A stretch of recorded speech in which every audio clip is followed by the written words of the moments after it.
Hello mga kabibig! Welcome back sa ating bagong YouTube channel. Ito ang pinakamaingay na YouTuber sa lahat ng YouTube. Ako si Kabibig, maglabag-labag na tayo with evidence. Nako po mga kabibig, Risa Hontiveros. Iimbestigahan nga ba ni Senator Robin Padilla itong nasangkot siya sa tanim witness? Ang tawag dito si Senator Robin Padilla mga kabibig, ito na, Robin Padilla files resolution to investigate witnesses being paid to testify in Senate hearings. Nako mga kabibig, yan na nga ang sinasabi. Ayon sa news ni Jason sa Senate to investigate paid witnesses. Naghain si Senator Robin Hood Padilla, chairman of the Senate Committee on Public Information, ng isang resolusyon seeking to inquire into information that some witnesses presented before previous Senate inquiries were allegedly paid to testify. Mabuti na na ganitong gagawin ni Senator Robin Padilla ba para malinis ang pangalan ng mga senador na nasangkot dito, or malaman ng taong bayan kung sangkot ba ang mga senador, 'di ba? Kasi remember itong sino ba yung mga taong iyon na si alias Rene, tapos isinangkot si Senator Risa Hontiveros, nasira ang pangalan ng Senator Risa Hontiveros. So at least mabigyan ng proper forum, proper hearing na madipensahan ni Senator Risa Hontiveros ang kanyang sarili, at si alias Rene ay maka bunta ulit sa Senate hearing para mabigay din ang kanyang kung ano ang gusto niya sabihin para fair ang laban, 'di ba? Senator Risa Hontiveros ay nagsampa na ng kaso para imbestigahan ng NBI, ng DOJ, itong si Alice Rene at iba pang mga DDS vloggers. So para talagang malalaman ang katotohanan, tama din itong ginawa ni Senator Robin Padilla. Nag-file siya ng resolution para seeking to inquire into information that some witnesses presented before previous Senate inquiries were allegedly paid to testify. Magugunitang lumabas ang ilang empleyado ng Pharmally, mga saksi sa pagkabatay kay Kian de los Reyes, at isang saksi laban kay Pastor Apollo Kibuloy na nagsabing sila ay binayaran di umano ng senador upang magbigay ng impormasyon na magdidiin sa ilang tao at kumpanya. Magugunitang umamin si alias Bicoy na siya ay sinuhula ni dating Senador Sonny Trillanes. Ito ay sinundan ng shocking revelation ni Michael Maurilio alias Rene na siya ay binayaran at ibinahay ni Senator Risa Hontiveros. Inaasahan ang paghaharap ni Hontiveros at mga sinasabing mga binayaran sa iba't ibang Senate inquiries na mismong isinagawa ng babaeng senador. Inasahan din dadalo sa itatakdang pagdinig sina Atty. Freddy Topacio, former Congressman Jing Paras, at dating DOJ Secretary Vitaliano Aguirre. Grabe ito kabibig parang this is thrilling. Ito nakita ko sa inyo ito yung post ni Jason sa, at marami din ang nakaalam na posibleng mangyayari ito. Kita nyo na yan yehe, magharap na sina Hontiveros at Topacio, Madam Chair, humanda ka na sa mga tanim witness mo, bumaliktad na yung iba. So ito mga kabibig, posibleng mangyayari daw pag haharap-harap ni Senator Risa Hontiveros at yung mga sinasabi di umano mga paid witnesses. Huwag tayong magsabi ng ganyan kasi hindi pa napatunayan. Senator Risa Hontiveros ay nagsalita na gawa-gawa nila yan para masira yung pangalan niya.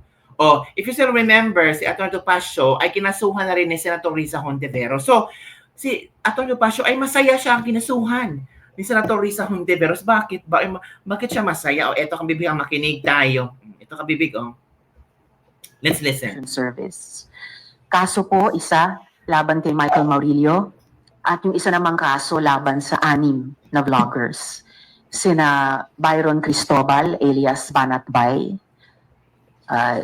Crisette Chrissy Chu, si Jay Sonza, si Alex Distor, alias Tio Moreno, may isa pa. Si Jeffrey K. Eric Celis at si Attorney Ferdinand Topacio. So ayon sa aking legal team, ang nararapat na kaso ay cyber libel. Pinakamagandang mangyayari dito, she will have to testify. Oh, maghaharap kami sa hukuman. Oh, hindi niya mag-testify, tatawagin ko siya as hostile witness. Oh. At sa loob-loob ko habang kami nasa hukuman at ako'y abogado for 33 years. You're in my world now, baby! Iba si Pastor. Wala kang parliamentary immunity niyan! Nasa hukuman ka, baby! Attorney, parang tama na kay Attorney Espicio. Yo, mundo yan, baby!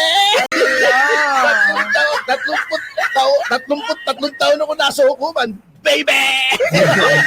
Grabe yung ano. Pwede makontent dyan, baby! Alam nyo, Hmm. ako naman, walang problema sa akin yan. Napag-usapan nyo rin yung demanda. Ayun, Opo. una, di ba sinabi ko nga kay Rizzo Tiveros, idemanda mo ako. Opo. Bakit ko siya hinamon? Bakit nga ba? Unang-una, totoo naman yung sinasabi ko. Yung sinasabi niyang cyber libel. Hmm. Totoo naman may video, di ba ka? Oh. At walang malis. Anyway, hindi ko nasasabihin yung depensa ko. Aayaan mo siyang manghula. Number 2, gusto kong i-expose si Rizzo Ontiveros for what she is. Na hindi siya karapat-dapat maging pangulo sapagkat hindi niya kaya na kinikriticize siya. Si Pangulong Duterte, wala namang idinimanda yun eh. Wala. Na kahit sino for libel.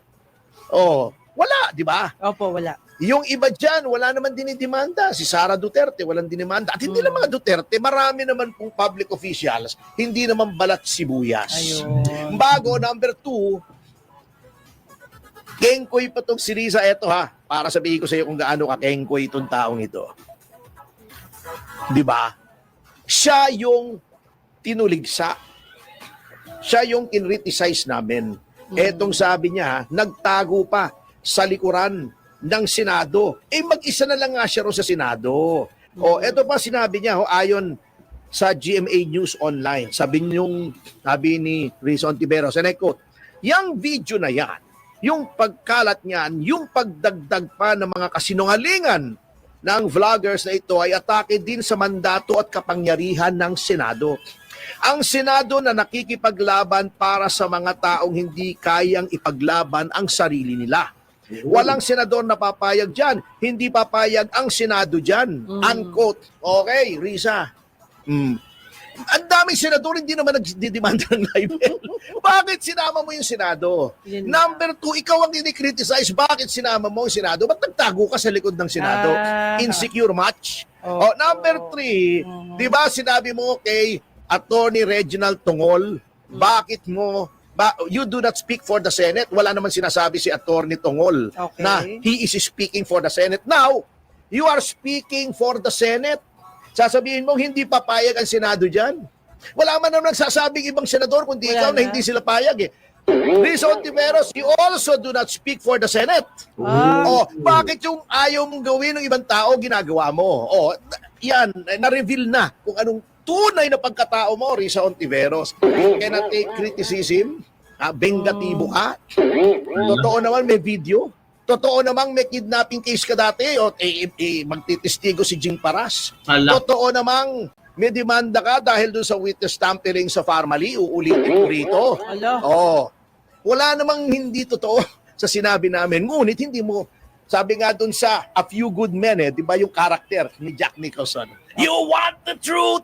You can't handle the truth. Okay. Bakit ka ibobotong presidente kung ganyan ka? At Wait, tatakbo ba si Riza, President sa Pilipinas? I think nabasa ko, she's not closing her door about the possibilities na pwede siyang tatakbong presidente. Well, wala namang, lahat naman, they have freedom to run for highest position like presidency. Wala namang problema doon, mga kabibig. importante po na tinatalakay yang karakter mo because you are a public figure. Importante dahil gusto mong magpangulo, dapat talagang suriin ang pagkatao mo bilang pangulo. That is why there's freedom of speech. Ayun. That is why there's freedom off the press. Oh. Doon nagkamali yung ano niya, advisor niya. Ang pinakamagandang mangyayari dito, she will have to testify. Oh. Oh. Maghaharap kami sa hukuman. Hala. Oh. Wala sa Senado. Hmm. Wala. Oo. At kung ayaw niya mag-testify, tatawagin ko siya as hostile witness. Oh. At sa loob-loob ko habang kami nasa hukuman at ako'y abogado for 33 years. You're in my world now, baby! Grabe din sa Wala question. kang parliamentary immunity niyan! Hala. Nasa hukuman ka, baby! Attorney, parang tama na Kasi kay attorney station. station. Mundo yan, baby! Hala. 33 taon ako nasa hukuman, baby! Hindi mo ako pwedeng pakontem dyan, baby! Mga kaibigan, masaya lang po si attorney. Oh. Yan. Dahil maaga siyang Naku, dumating. siya ay pumasok sa patibong! So yun, kabibig. So yun, narinig natin, pumasok sa patibong ni Senator Risa Hontiveros ayon kay Attorney Topacio. So ano ang iyong komento hinggil dito na nag-file ng resolusyon si Senator Robin Padilla tungkol sa pag-iimbestiga sa alleged bribery sa mga witnesses na tawag dito, pinipresenta sa Senate hearing. Nakakagulat naman, at the same time, nakakalungkot kung ganito palagi sa Senado na may Senate hearing, tapos yung mga witnesses pala ay paid. No, pwede silang magsinungaling, tapos under oath pa sila. Di ba? So, yun kabibig, yun ang ating hihintayin kung kailan ito at kung matutuloy ba ito. Kasi maraming Pilipino ang nag-question din, na-curious sa mga pasabog ni alias Rene at yung iba pang nagsalita at meron silang pinupuntirya ng mga politiko. Diba? So, kailangan malinis, kailangan malaman ng tao ang katotohanan. Yun lang po kabibig. Don't forget to like, subscribe, and share this video para sa mga latest trending news na ating pag-usap-usapan. Bye everyone! See you next time!